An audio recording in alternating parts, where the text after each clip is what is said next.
Welcome students. आज मैं आपके साथ में जो 11th क्लास का जो रिड्यूस्ड सिलेबस है वो मैं आपके साथ डिस्कस करूंगा और आपके जितने भी डाउट्स हैं आपके सिलेबस से रिलेटेड कि कौन कौन से टॉपिक्स जो हैं वो सिलेबस में से डिलीटेड हैं और कौन से टॉपिक आपको नहीं पढ़ने हैं, वो सारे टॉपिक मैं आपको बताने वाला हूँ फुल डिटेल में। एक चीज़ मैं आपको रिकमेंड करूँगा कि जब भी आप ये वीडियो देख रहे हैं तो आप अपने साथ जो है 11th क्लास की जो NCERT है मैथ्स की वो अपने साथ लेके बैठें और वीडियो देखते देखते साथ ही में जो टॉपिक्स डिलीटेड हैं वो भी मैं आपको बुक में बताता रहूँगा, तो उसको मार्क कर लें साथ के साथ, है ना। तो चलिए स्टार्ट करते हैं। तो जो पहला जो आपका चैप्टर है वो है सेट्स। तो सेट्स में से एक और चीज़ जो जो जो हाईलाइटेड है, जो ब्लू में जो है, ये सारे जो टॉपिक्स हैं वो सारे डिलीटेड टॉपिक्स हैं, उसको आप ध्यान में रखें, है ना। तो इसमें से पहले जो चैप्टर है सेट्स, उसमें से 3 टॉपिक्स डिलीट किए गए हैं। Difference of sets, complement of a set and the properties of complement. ये 3 टॉपिक जो है आपके सिलेबस में से डिलीटेड है। अब NCERT में देख लेते हैं बुक में कि कहाँ पे आपको मार्क करना है। तो सबसे पहले आप पेज नंबर 17 निकाल लीजिए। पेज नंबर 17 में डिफरेंस ऑफ सेट्स, ये जो है ये टॉपिक आपके सिलेबस में से डिलीटेड है ना। इसको और ये इसको आपको पढ़ने की ज़रूरत नहीं, और इससे रिलेटेड जितने भी क्वेश्चंस हैं ये आपके एग्जाम में नहीं पूछे जाएंगे। जैसे कि एग्जाम्पल नंबर 18 आप देख सकते हैं, एक सेट ए दिया हुआ है और दूसरा सेट एक बी दिया हुआ है और उसमें आपसे पूछ रहा है ए माइनस बी और बी माइनस ए। तो इस टाइप के जो डिफरेंस ऑफ सेट्स वाले क्वेश्चन हैं ये आपके सिलेबस में नहीं आएंगे। दूसरा जो टॉपिक है जो डिलीट है वो है complement of set, page number 18 पे है। इसको आप मार्क कर लीजिए, ये भी आपके सिलेबस में से डिलीटेड है और इससे रिलेटेड जितने भी क्वेश्चन हैं ये आपके सिलेबस में नहीं है और ये एग्जाम में नहीं आएंगे। Complement of set page number 18। Next जो टॉपिक है वो है आपका पेज नंबर 20 में। पेज नंबर 20 आप निकाल लीजिए और some properties of complement of set, complement sets, ये जो है ये आपके में ये सिलेबस में से डिलीटेड है और इससे रिलेटेड कोई भी क्वेश्चन आपके एग्जाम में नहीं आएगा। तो इसके अंदर जितने भी पॉइंट्स हैं ये सारे भी सब डिलीटेड हैं। और एक और चीज़, आप जो एक्सरसाइज 1.5 है ये भी आप चाहें तो इसको ना सॉल्व करें, क्योंकि इसमें जितने भी क्वेश्चन हैं ये कॉम्प्लीमेंट ऑफ सेट से ही रिलेटेड हैं और इससे भी रिलेटेड कोई भी क्वेश्चन आपके सिलेबस में नहीं आएगा, कोई भी एग्जाम में नहीं आएगा आपके, है ना। तो इसको भी आप मार्क कर लें, एक्सरसाइज 1.5 इसको क्रॉस कर लें, ये आपके एग्जाम में नहीं आएगी। और बाकी के 3 टॉपिक मैंने आपको बता चुके हैं। तो चलिए सेकंड चैप्टर जो उसको देख लेते हैं अपन। सेकंड जो चैप्टर है आपका वो है relation and function. Relation and function में से आपके जो हैं दो जो हैं मेजर टॉपिक्स को डिलीट किया गया है। एक तो जो क्वेश्चंस है वो है R इंटू आर वाले जो क्वेश्चंस हैं ये आपके डिलीट किए गए हैं, और दूसरा जो है वो है आपका sum, difference, product and quotient of a function जो निकालने वाले क्वेश्चंस हैं ये आपके में से डिलीट किए गए। चलिए अब NCERT में हम देख लेते हैं कौन से पेज नंबर पे आपको इनको मार्क करना है। तो क्वेश्चन रिलेशन एंड फंक्शन का पेज नंबर 33 आप निकाल लीजिए। तो जो आप एग्जाम्पल नंबर 5 देख रहे हैं इसमें आपको R इंटू आर ये वाला जो है, इसमें जो R इंटू आर वाला जो है ऐसे वाले क्वेश्चन नहीं पूछे जाएंगे। ट्रिपल जो है 3 बार R को मल्टीप्लाई किया गया, इस वाले क्वेश्चन आपको नहीं पूछे जाएंगे, तो ये आपको करने की ज़रूरत नहीं। पर एक चीज़ है कि जो R इंटू आर वाले जो क्वेश्चन हैं ये आपके एग्जाम में आ सकते हैं, है ना। तो R इंटू आर वाले आपको क्वेश्चन करने हैं, पर R इंटू आर वाले जो ये जो क्वेश्चन हैं इनको आप छोड़ सकते हैं, है ना। दूसरा जो पॉइंट है जो आपको सिलेबस में से डिलीटेड है वो है आप पेज नंबर 42 पे उसको मार्क कर लीजिए, पेज नंबर 42, है ना। और ये जो है एल्जेब्रा ऑफ रियल फंक्शंस, ये जो है पूरा का पूरा टॉपिक आपके में डिलीट कर दिया गया, एल्जेब्रा ऑफ रियल फंक्शंस। इसमें से कुछ भी आपके एग्जाम में नहीं आएगा, इसको आप डिलीट कर सकते हैं, मार्क कर लीजिए, पेज नंबर 42 पे है, ये पूरा का पूरा टॉपिक डिलीट है। जितने भी हैं इसमें subtraction of real function, multiplication of scale bye a scalar, multiplication of 2 real function और क्वोशंट ऑफ 2 रियल फंक्शंस, ये जो है आपके सिलेबस में नहीं आएंगे, इससे रिलेटेड कोई भी क्वेश्चन आपके सिलेबस में नहीं पूछा जाएगा, इसको आप क्रॉस कर लीजिए। चैप्टर नंबर 3 देख लेते हैं। चैप्टर नंबर 3 जो है आपका वो है आपका ट्रिग्नोमेट्रिक फंक्शंस। ट्रिग्नोमेट्रिक फंक्शंस में से आपका एक जो टॉपिक है वो डिलीट किया गया है, general solution of trigonometric equation of type sine Y is equals to sine A, cos Y is equals to cos A और tan Y is equals to tan A. ये वाला जो टॉपिक है ये आपके सिलेबस में से डिलीटेड है और इससे रिलेटेड क्वेश्चन नहीं आएंगे। NCERT में मैं आपको मार्क कर देता हूँ। पेज नंबर 75 निकाल लीजिए, इसमें जो थ्योरम नंबर 1 है, थ्योरम नंबर 2 है और थ्योरम नंबर 3 है, इससे रिलेटेड कोई भी क्वेश्चन नहीं पूछा जाएगा। ये देखिए sine X is equals to sine Y, cos X is equals to cos Y और tan X is equals to tan Y, जो कुछ थ्योरम नंबर 3 में दिया हुआ है, थ्योरम नंबर 3 में ये जो है पूरे के पूरे डिलीट कर दिए गए और इससे रिलेटेड कोई भी क्वेश्चन आपके सिलेबस में नहीं है और इससे रिलेटेड कोई भी क्वेश्चन आपके एग्जाम में भी नहीं आएगा, है ना। तो चलिए, ये जो टॉपिक्स थे दो दो टॉपिक आपके ट्रिग्नोमेट्रिक फंक्शन चैप्टर नंबर 3 में थे, ये आपके सिलेबस में नहीं है। चैप्टर नंबर 4 जो है प्रिंसिपल ऑफ मैथमेटिकल इंडक्शन, ये जो है ये पूरी तरीके से पूरा चैप्टर डिलीट कर दिया गया है और इसमें से आप कुछ भी पढ़ने की ज़रूरत नहीं है। एक क्या करें आप कि आप जैसे ही आप चैप्टर नंबर 4 खोल लें और जो स्टार्टिंग में ही ऊपर आप इसको मार्क कर लें डिलीटेड, तो आपको याद रहेगा कि ये सिलेबस में नहीं है आपके, है ना? इससे कोई भी क्वेश्चन आपके एग्ज़ाम में नहीं आएगा इस साल। अगला जो है आपका चैप्टर वो है chapter number 5 complex number and quadratic equation. इसमें से आपके दो जो टॉपिक्स हैं वो डिलीट कर दिए गए। पहला तो जो है वो है polar representation of complex number, ये डिलीट किया गया है और इससे रिलेटेड कोई भी क्वेश्चन नहीं आएगा। और दूसरा जो है square root of a complex number, जब भी कॉम्प्लेक्स नंबर का जो स्क्वायर रूट वाले जो क्वेश्चन हैं वो आपके सिलेबस में नहीं आएंगे। तो ये दो टॉपिक्स हैं, अपन एनसीईआरटी में देख लेते हैं।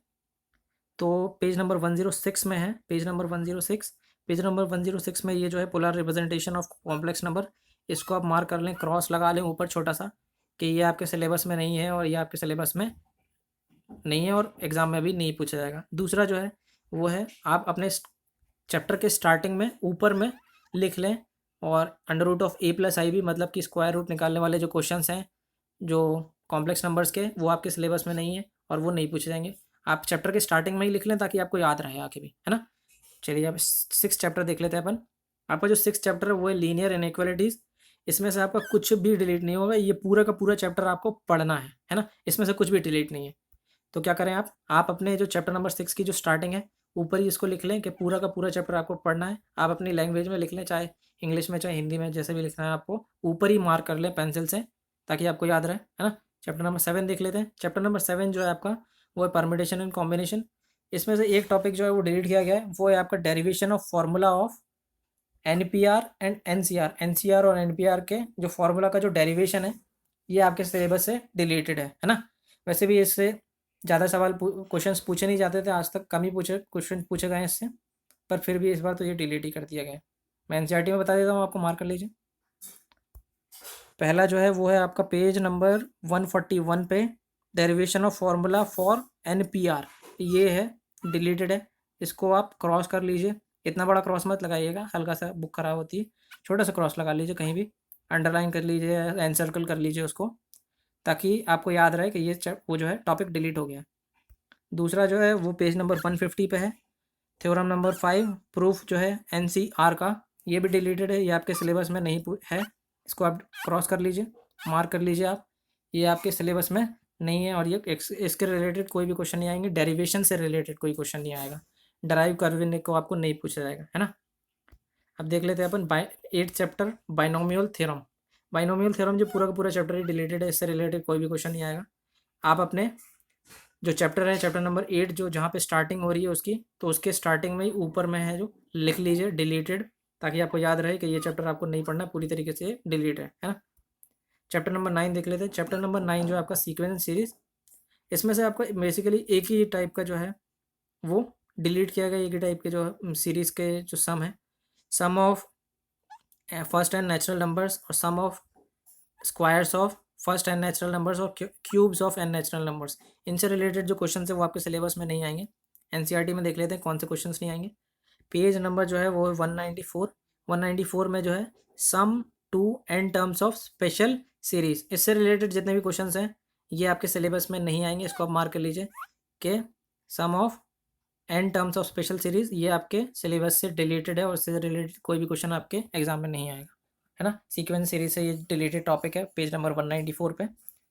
चैप्टर नंबर 10 जो है आपका स्ट्रेट लाइंस में से आपके दो टॉपिक जो हैं वो डिलीटेड है।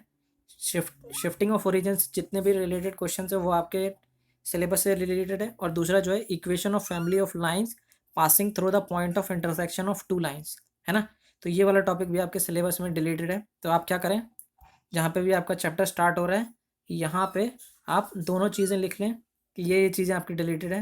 देख लीजिए आप, जो है शिफ्टिंग ऑफ ओरिजिन और equation of family of lines passing through the point of intersection of two lines. जब आप ये चैप्टर पढ़ेंगे और आप ये क्वेश्चन जब आपके सामने आएंगे तब आप समझ पाएंगे। अभी शायद आपने अगर ना पढ़ा हो तो आपको समझ में भी नहीं आ रहा हो, लेकिन अभी के लिए आप क्या करें, बस इसके ऊपर जो है स्टार्टिंग में, जो चैप्टर के स्टार्टिंग में है, ये बस ये लिख लें ऊपर शिफ्टिंग ऑफ ओरिजिन और दूसरा पॉइंट जो भी है, और ऊपर इनके आगे छोटा सा क्रॉस लगा लें ताकि आपको याद रहे कि इससे रिलेटेड क्वेश्चन जो है आपको नहीं प्रिपेयर करने हैं और इससे रिलेटेड कोई भी क्वेश्चन आपके एग्जाम में नहीं आएंगे, है ना? तो स्टार्टिंग में ही लिख लें इसको ऊपर में, है ना? चैप्टर नंबर 11 देख लेते हैं। चैप्टर नंबर 11 जो है आपका वो है कोनिक सेक्शन। कोनिक सेक्शन में से एक पॉइंट जो है, एक जो टॉपिक है वो डिलीटेड है। A point, a straight line and a pair of intersecting lines as a degenerated case of a conic section.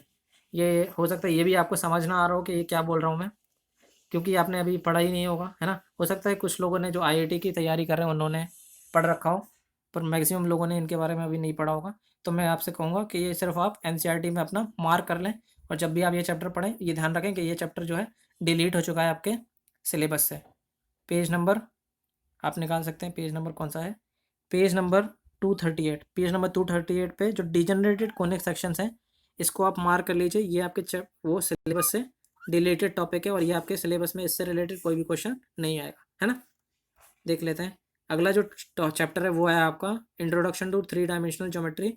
इसमें से आपका कुछ भी डिलीट नहीं है, पूरा चैप्टर आपको प्रिपेयर करना है ना। चैप्टर की स्टार्टिंग में ही जहाँ पे भी ये चैप्टर नंबर 12 स्टार्ट हो रहा है ऊपर में ही आप उसको लिख लें, नॉट नथिंग डिलीटेड, या फिर हिंदी में लिख लें, आपको जिस भी लैंग्वेज में लिखना है, कि इसमें से सारा पूरा चैप्टर आपको पढ़ना है, इसमें से कुछ भी डिलीट नहीं है ना। स्टार्टिंग में ही मार्क कर लें इसको।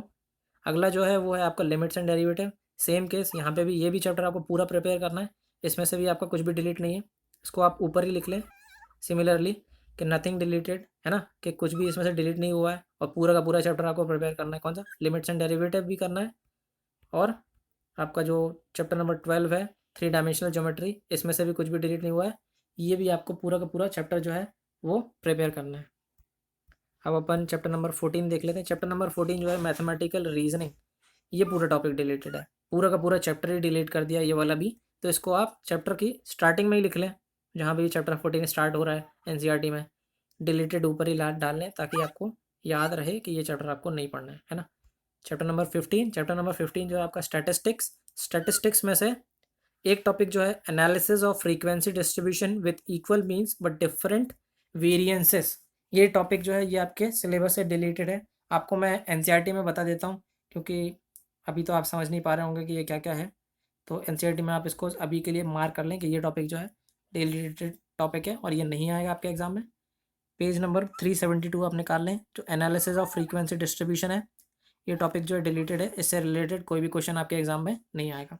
आखिरी चैप्टर है प्रोबेबिलिटी, चैप्टर नंबर 16। इसमें से आपका एक जो है टॉपिक वो डिलीट किया गया है, axiomatic set theoretic probability connections with other theories of earlier classes.